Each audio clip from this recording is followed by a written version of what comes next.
Hey, Glass Shard, what's up? And today I'm gonna continue down the Gorillaz album review series with The Fall, which is a follow-up to Plastic Beach. An excellently produced and colorfully crafted album, despite a couple of filler tracks. And The Fall is just released around a year after Plastic Beach.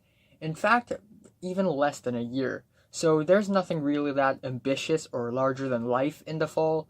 The album is mainly instrumentals, beats, and sound effects with some faint vocals usually. So while it has some interesting soundscapes, the album as a whole is just demos and rough drafts. And also, fun fact, this entire album is made on iPad. So what would you expect?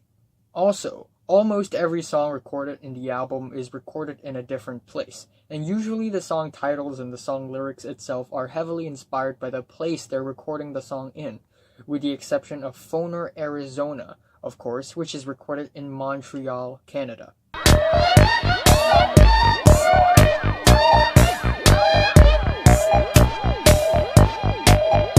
We get these sharp and deep beeps like rusty machines squeaking, and these little high-pitched bleeps and bloops that adds a little bit of flavor.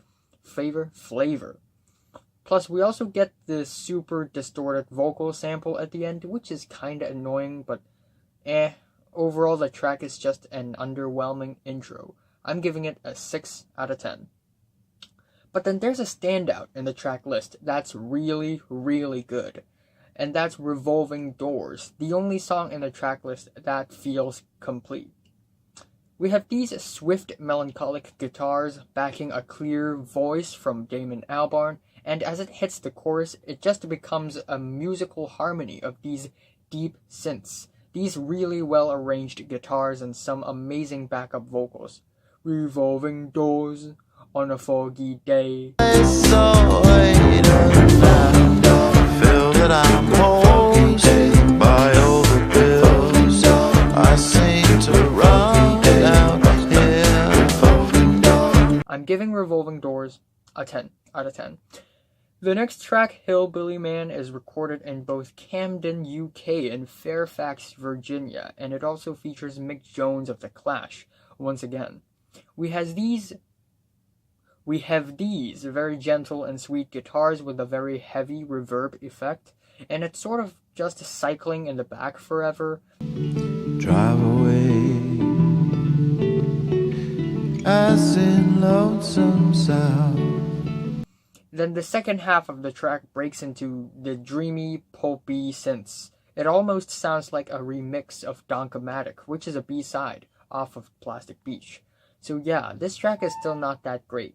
It's decent though. I'm giving Hillbilly Man a 7.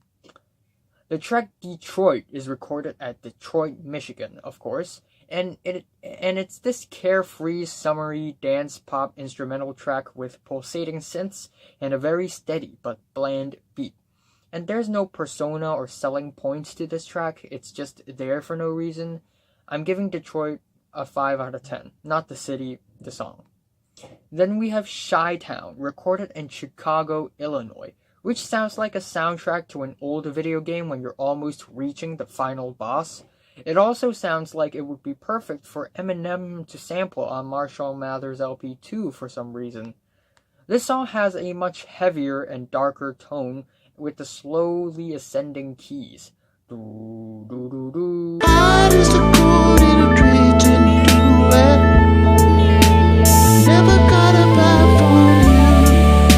As well as Damon's very helpless and raspy falsettos, like his vocals on Starshine. And overall, the track is actually not that bad. It sounds futuristic and moody. The sound effects decorations are pretty nice. I'm giving Chi-Town a 7 to an 8 out of 10. The next track, Little Pink Plastic Bags, is also recorded in Chicago, and it has much more of an ambient tone to it, which is moody, damp, almost bright, but also clustered at the same time. Then again, we get the steady beat and Damon's vocals towards the end. We get some wiggly doodly keys, and that's it. This track sounds really underwritten and hollow. I'm giving it a 5 out of 10 as well. On the Joplin Spider, which is recorded in Joplin, Damon Albarn had straight up gone 9-inch nails with these repetitive beats and sound effects. He had almost gone full industrial music here.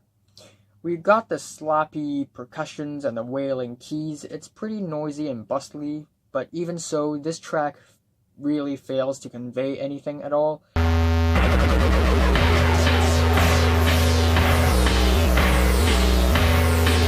It's just a bunch of white noise with not much in terms of rhythm or concept or context. I'm giving the Joplin Spider a 5 to a 4 out of 10. Yep. The next track, The Parish of Space Dust, is recorded in Houston, Texas, and therefore the lyrics about going to space and exploring the world. And to be honest, it's a really sweet and dreamy anthem. It succeeds in trying to sound dreamy and wondrous, but monumental and glorious at the same time. Oh, Texas, can you hear me? Speed up on the dawn. It's an underrated track indeed. And once again, Damon Albarn's vocals are clear and the instrumentals on this track is pretty gorgeous with the strings and such. I'm giving the track an 8 out of 10. And then we have another track recorded in Texas, and that is The Snake in Dallas.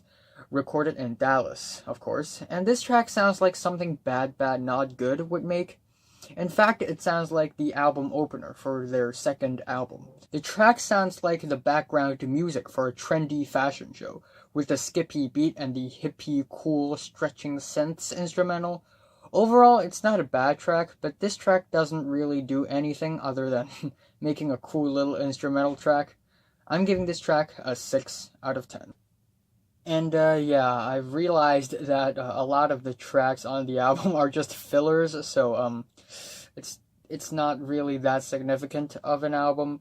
Anyway, another Texas track would be Amarillo, recorded at the place of the same name. And a lot of Gorillaz fans really praised this track, but in my opinion, I think this track is hugely overrated. The mountains are waiting. I do get the appeal. The sad and moody but wondrous aesthetic of the track could have been great, but it's just dampened by the fuzzy instrumentals that buries the vocals deep. The chord progression is actually relatively cheaper than other Gorillaz tracks, and this song sounds like El Mañana but with a more dreamy tone, and it's fainter and less ambitious. No matter how hard I try, I don't love this track all that much. I think it's decent at best. I'm giving Amarillo a 7 out of 10. And in Denver, Colorado, Damon Albarn saw fit to do another track, The Speak It Mountains, which is a hell of a mess. Look, I don't mind Damon Albarn going experimental, but this track tries to be the Brian Eno experimental, ambient, and cutesy lo-fi dance pop at the same time. What this track is aiming for is a little bit of this and a little bit of that, and as a result, I don't know what's the actual appeal of the track.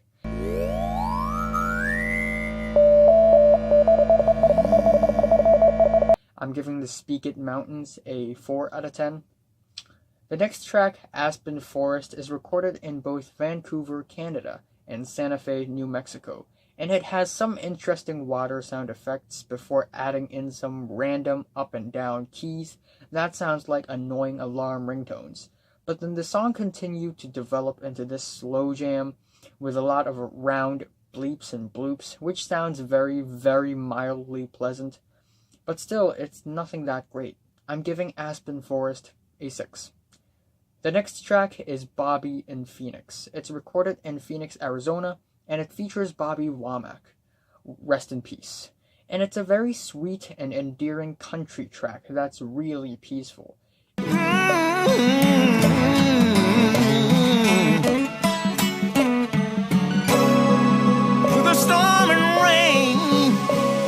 Even though we have the clear and sturdy guitars, we still get these key decorations that are really fitting. And Bobby's gargly and expressive vocals are also fantastic, and it gives this track a lot of persona. And it's a special track indeed. I'm giving Bobby in Phoenix an 8 out of 10. Next up, it's California and the Slipping of the Sun, which is a very moody and atmospheric song. The instrumentals and Damon's vocals are very fuzzy. Sometimes they're even sort of overshadowed by these random sound recordings. But in the last 30 seconds of the track, it just breaks into this cool little dance beat that I actually dig a lot. So what's Damon doing here exactly? I'm giving this track a 7 to a 6. And the album ends off with Seattle Yodel, which is recorded in Seattle, which is 39 seconds of a sound of a toy, which is a yodeling pickle. That's it. And I don't know how should I feel about it. 39 seconds of a sound made from a toy. I'm not even gonna give it a score, because I don't know. Overall, Gorillaz' The Fall is actually not bad, even though obviously a bulk of the album are also filler tracks, or just tracks where Damon Albarn experiment around, fool around, while going through the Welcome to the Plastic Beach tour. I think that's what the tour is called. But yeah, despite that, I still think that there are a lot of interesting soundscapes on this album, and I like the fact that Damon Albarn is playing around with sound and exploring even more. But even so, there are still a couple of tracks that I think are pretty annoying with the repetitive beats and such as the Joplin Spider, which is pretty obnoxious. But then we also have some more vocals heavy track like Chi-Town, which is more cold-blooded and more atmospheric but also focused at the same time, while tracks like Amarillo, while they are atmospheric and moody, they are not as laser focused. And yeah, I guess that's what I have to say for this album.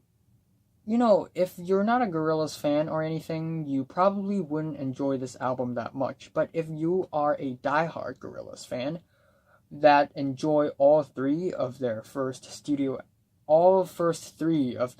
albums, and you wanted more from Damon Albarn, well, here you go. And yeah, what would you expect from an album made entirely from an iPad? So yeah, musically still not that great. So the best is Revolving Doors, and the worst is The Speak It Mountains. I'm giving Gorillaz The Fall a 5 to a 6 out of 10. So, have you listened to Gorillaz The Fall? From 1 to 10, how much is you rate it? Like if you like it, hate if you hate it, and subscribe if you want more.